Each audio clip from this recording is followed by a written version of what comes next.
chapitre de cette première partie va traiter d'un phénomène un peu particulier qui s'appelle le phénomène de résonance, ou encore un autre nom plus employé en particulier lorsqu'on fait de la chimie organique, que vous verrez en deuxième année, l'effet mésomère. En fait, on va commencer par une approche théorique de ce phénomène et en réalité par quelques constatations un petit peu surprenantes. On peut dire que d'une manière générale, Lewis n'arrive pas à rendre compte d'un certain nombre de phénomènes.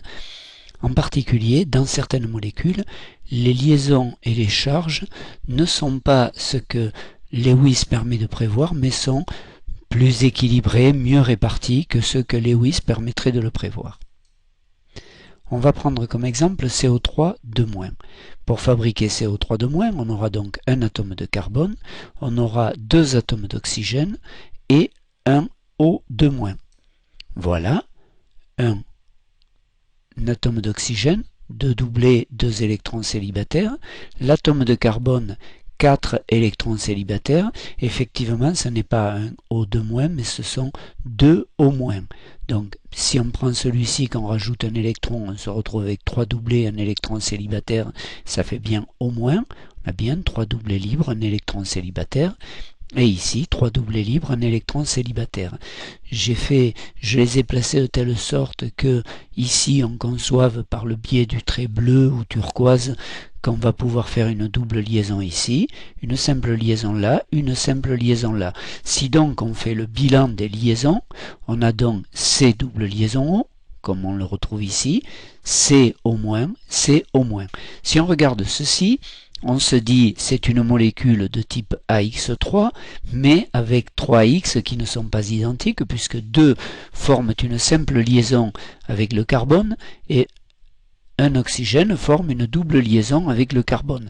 Avec ce qui a été dit précédemment, on devrait donc avoir une liaison relativement courte ici, et 2 liaisons de même longueur.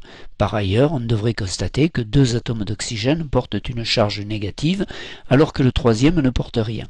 Eh bien, la réalité, c'est que les 3 liaisons CO font la même longueur, et que par ailleurs, on observe une charge négative partielle sur chacun des 3 atomes d'oxygène. Quelle est l'explication à ce phénomène? Eh bien, c'est le phénomène de résonance, effectivement. Ce que l'on va constater, on va reprendre la molécule l'ion CO3 de-, on va constater que cet atome de carbone est neutre, il est même porteur d'une légère charge plus, puisque cet atome d'oxygène, étant plus électronégatif, va attirer davantage à lui le doublet de liaison. Donc, puisqu'il est plutôt positif, un de ces doublets de liaison peut venir se placer ici. Mais à ce moment-là, on dit attention, ce doublet libre peut venir se placer ici, mais à ce moment-là, on dit attention, on va compter 1, 2, 3, 4, 5 doublés sur le carbone, ce qui est totalement impossible, et donc cette approche, l'approche matérialisée par cette flèche du doublet libre de l'oxygène au moins, va être compensée par le fait qu'un doublé de liaison va se déplacer comme ceci. Et donc si on fait le bilan de cela, eh bien voilà ce que ça donne. La double liaison est installée ici, la charge moins est installée ici. Ceci étant, on peut également imaginer que à partir de là, on a de nouveau attraction de ce doublet, mais cette fois-ci, plutôt que ce soit un doublé de celui-là, c'est un doublé de celui-là qui va venir, et à ce moment-là, la conséquence, ce qui sera ainsi produit, on voit bien, ça va être au moins ici, double liaison ici, et toujours au moins ici. Et on constate que si on refait passer un de ces doublés ici qui va être couplé avec un passage de doublé ici, eh bien on va arriver à cette forme-là. Si maintenant on appelle la forme A celle-ci, la forme B celle-ci et bien entendu la forme C celle-ci, on va remarquer que la double flèche, ça n'est pas une réaction chimique. La double flèche, c'est moi qui dit je peux imaginer que ce doublet se déplace, que ce doublet se déplace. En fait, tous ces déplacements de doublets, que ce soit des doublets de liaison ou des doublets libres, c'est moi qui les imagine. Cette double flèche, c'est donc une spéculation intellectuelle, on peut dire opération intellectuelle de déplacement des électrons. Et donc, lorsqu'on a une double flèche comme ça, on n'a pas une réaction chimique, mais on a deux choses qui sont reliées entre elles par un déplacement virtuel d'électrons. Ce que l'on va dire, c'est que les formes A, B et C sont les formes limites ou encore les formes mésomères de CO3-. Et comme toujours une limite, ça ne correspond pas à la réalité.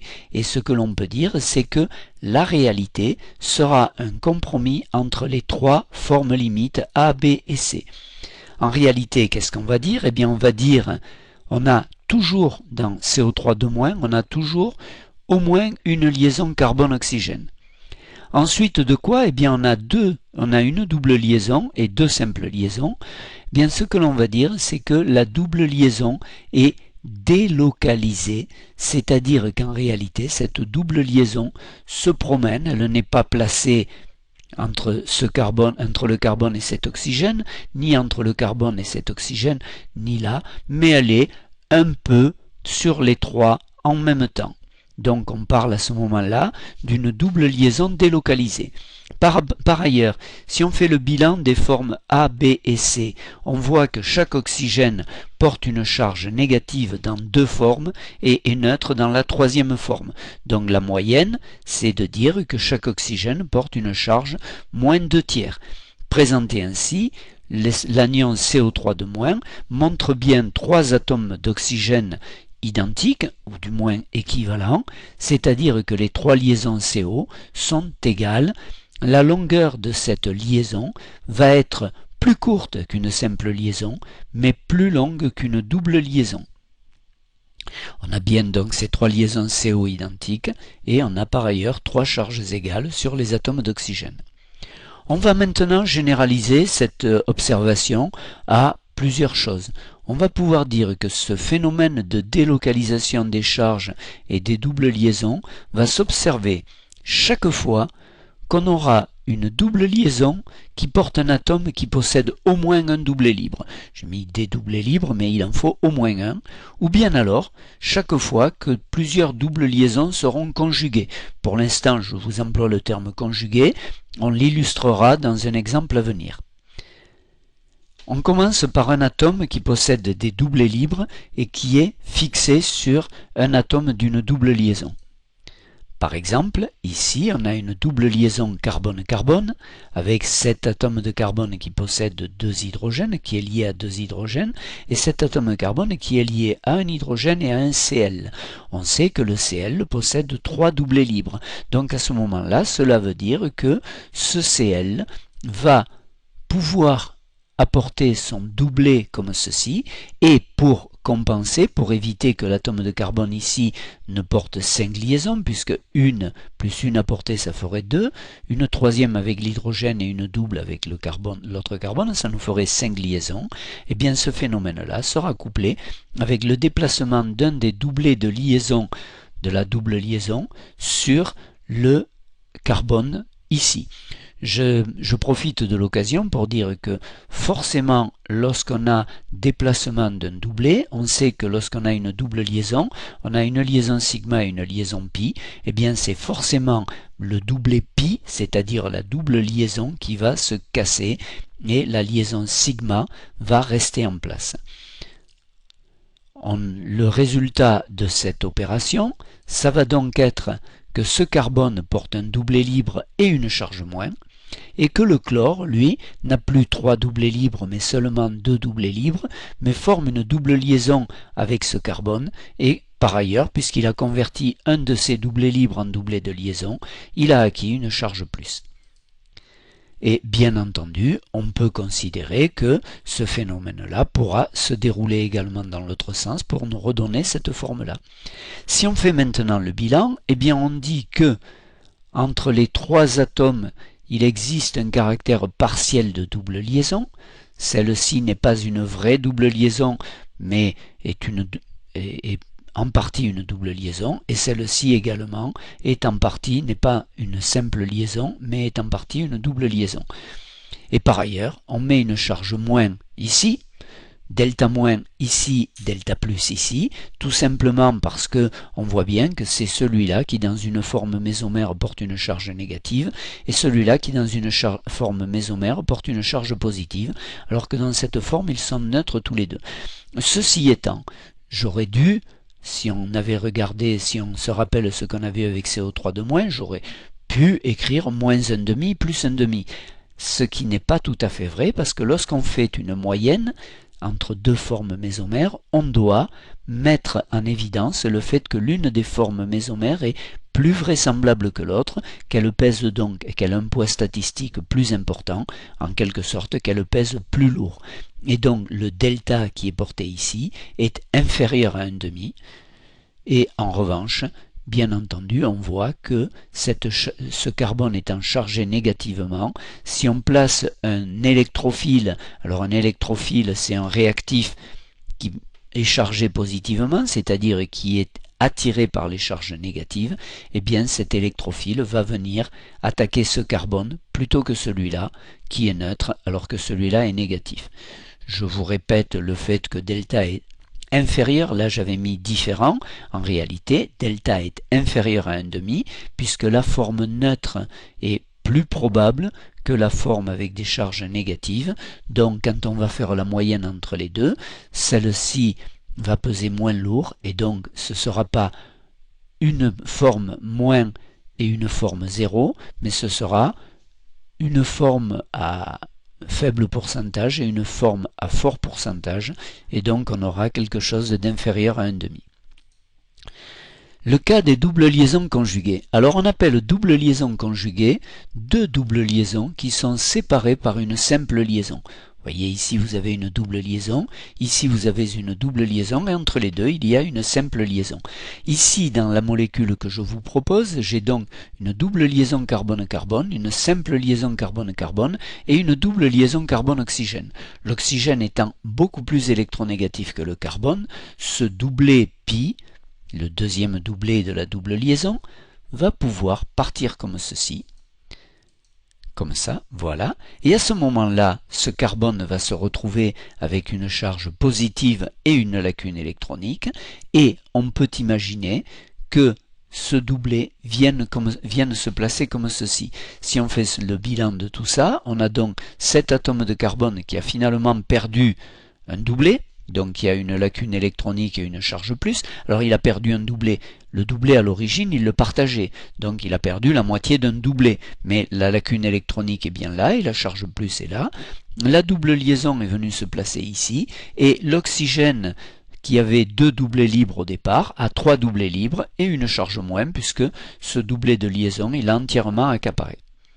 Bien entendu, on peut imaginer que l'opération se fait dans l'autre sens et donc on a bien la flèche qui indique qu'on a affaire à deux formes mésomères obtenues, je vous le rappelle, uniquement en déplaçant virtuellement des électrons, des doublets électroniques libres ou des doublets électroniques de liaison. Quand on fait le bilan, eh bien, comme précédemment, on dit il y a toujours une liaison. En revanche, la double liaison, elle est délocalisée, elle peut se situer, en fait les deux doubles liaisons sont délocalisées entre les trois. Comme précédemment, j'indique une charge delta- qui va être inférieure à 1,5 ici, et delta plus qui sera également inférieure à 1,5 ici, parce que la forme chargée, d'une manière générale, a un poids statistique plus faible que la forme neutre. Ceci est quelque chose qu'on peut retenir, c'est que une forme chargée est en général un poids statistique plus faible que la forme neutre, quand celle-ci est possible, bien entendu. Ici, on constate que cette fois-ci, le carbone qui est là sera donc chargé plus, c'est-à-dire qu'il pourra être attaqué par les réactifs nucléophiles, c'est-à-dire les réactifs porteurs d'une charge négative. On va maintenant rappeler dans quelles conditions, ou plutôt préciser dans quelles conditions géométriques peut s'établir l'effet mésomère. Pour cela, je vais reprendre le CO3-2-. Dans le CO3-2-, vous voyez que l'atome de carbone était hybridé en sp2, puisqu'il était lié à trois atomes, son hybridation sp2 ne fait pas de doute. On a donc un doublet, une orbitale pure, ici, disponible, pour former la liaison pi, ici par exemple, ou pour former la liaison pi ici ou ici, eh bien la contrainte qui va apparaître, c'est que les atomes d'oxygène qui figurent dans cette espèce devront aussi être hybridés de telle sorte à avoir une orbitale P pure parallèle à l'orbitale P pure de l'atome de carbone. Ainsi, l'hybridation nous importe peu, qu'elle soit de type sp2 ou sp, mais en tous les cas, il faut que cet atome d'oxygène ait une orbitale P pure, parallèle à celui-ci. De la même manière, cet atome d'oxygène, le haut devrait être là, doit avoir une orbitale P parallèle à celle-là, et ici aussi. Donc, pour que des doubles pi puissent se déplacer, pour que des doubles liaisons conjuguées puissent être délocalisées, pour qu'on observe l'effet mésomère, la condition géométrique qui va être posée, c'est que les orbitales P pures qui vont servir à faire les liaisons pi soient parallèles entre elles. On va enfin parler d'un cas particulier, celui du benzène. Dans le benzène, les 6 atomes de carbone sont hybridés en sp2 et ils sont dans un même plan. Ce qui revient à dire que les orbitales P pures sont parallèles entre elles et qu'on a deux possibilités de former des doubles liaisons. Pour chaque atome de carbone, il a la possibilité de former une double liaison d'un côté ou de l'autre, et donc on devrait avoir ceci. Si j'imagine que l'orbitale P pure de ce carbone fait une liaison pi avec l'orbitale P pure de ce carbone, alors celui-là ne peut plus faire une double liaison ici, il va donc obligatoirement la faire ici, et celui-là, pareil, ne pourra pas faire une double liaison ici, il la fera obligatoirement ici. Mais à l'inverse, si j'étais parti, si celui-là, je lui avais fait faire la double liaison ici, comme là, eh bien, vous voyez que les doubles liaisons auraient été déplacées. Et en réalité, qu'est-ce qu'on constate ici? C'est que entre là et là, qu'est-ce qu'on a fait? On a simplement déplacé les doubles liaisons, on a simplement déplacé la position des doubles épis, et donc, en fait, ce sont bien deux formes mésomères que je peux écrire ici. Eh bien, deux formes mésomères, cela veut dire que je n'ai pas trois liaisons carbone double et trois liaisons carbone-carbone double et trois liaisons carbone-carbone simple, mais j'ai 6 liaisons à caractère partiel de simple et de double liaison, c'est-à-dire que les 3 doubles liaisons sont délocalisées sur tout le cycle. Eh bien, le benzène, c'est l'exemple type pour décrire, pour présenter un phénomène tout à fait exceptionnel qu'on appelle l'aromaticité. Alors, le terme aromatique est mal choisi, mais il est tellement ancien qu'il est impossible de le modifier. Quand on emploie le terme aromatique, on a tendance à penser à arôme, odeur. En réalité, ici, il s'agit d'un phénomène purement chimique qui va respecter des règles rigoureuses et relativement simples. Donc, ce que l'on va pouvoir dire du benzène, j'ai supprimé les H parce qu'il y en a un à chaque bout, c'est que les 3 doubles liaisons sont délocalisées sur tout le cycle et qu'en réalité, eh bien, on n'a pas 3 doubles liaisons et 3 liaisons simples, mais 6 liaisons qui sont en partie double et en partie simple. Pour qu'une molécule soit aromatique, donc, et non pas parfumée, on est bien d'accord, eh bien, on dira que la première des conditions, c'est que les doublés mobiles, que ce soit des doublés libres ou des doublés pi, devront se répartir sur un cycle. Que par ailleurs, tous les atomes du cycle devront participer au phénomène de délocalisation et par ailleurs, lorsqu'on va comptabiliser l'ensemble des électrons qui participent à la délocalisation, l'ensemble des électrons délocalisés, on va écrire que ce nombre d'électrons est égal à 4n plus 2, et en résolvant l'équation nombre d'électrons délocalisés égale 4n plus 2, il faut que l'on obtienne une valeur de n entière. Quelques exemples. On va prendre la pyridine. La pyridine, ce sont donc ici à chaque extrémité il y a des CH, il y a donc 5 CH et un N, et le N donc va posséder un doublet libre. Eh bien, la délocalisation des électrons, c'est il y a 3 doubles liaisons, on dit 3 fois 2, 6 électrons délocalisés. 6 électrons délocalisés, je pose que c'est égal à 4n plus 2. La résolution n'est pas très compliquée, elle nous conduit à n égale 1. On peut dire que la pyridine est un aromatique, est une molécule aromatique dans laquelle le doublet qui est ici ne participe pas, puisque vous voyez, j'ai pris en compte seulement les 6 électrons, les 3 fois 2 électrons des doublets pi qui forment les doubles liaisons. Si maintenant je prends le pyrrole, lui, c'est CH ici, CH ici, CH ici, CH ici, et là j'ai NH avec un doublet libre.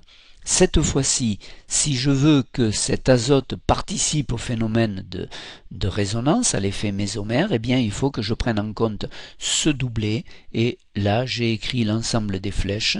À ce moment-là, pour compter les électrons qui participent à la délocalisation, j'ai les deux électrons pi de cette double liaison, les 2 électrons pi de cette double liaison, et les 2 électrons du doublet libre de l'atome d'azote. C'est-à-dire que le nombre d'électrons délocalisés, c'est 2 fois 2 pour les 2 doubles liaisons, les 2 doublets pi, plus 2 le doublet libre qui est ici, ça nous fait toujours 6 égale 4n plus 2, et la résolution, bien entendu, nous conduit à n égale 1, c'est-à-dire que le pyrrole, en comptant le doublet libre sur l'atome d'azote, est aromatique, et effectivement il faut le compter parce qu'une molécule va, chaque fois qu'elle peut, être aromatique. C'est pour la même raison que dans la pyridine, le doublet libre de l'azote ne participe pas, parce que s'il participait, la molécule ne serait plus aromatique. En revanche, je voudrais terminer par un exemple et dire que certaines molécules peuvent sembler aromatiques et ne pas l'être. Un exemple simple, c'est le cyclooctatétraène C8H8, voilà, à chaque sommet il y a un CH.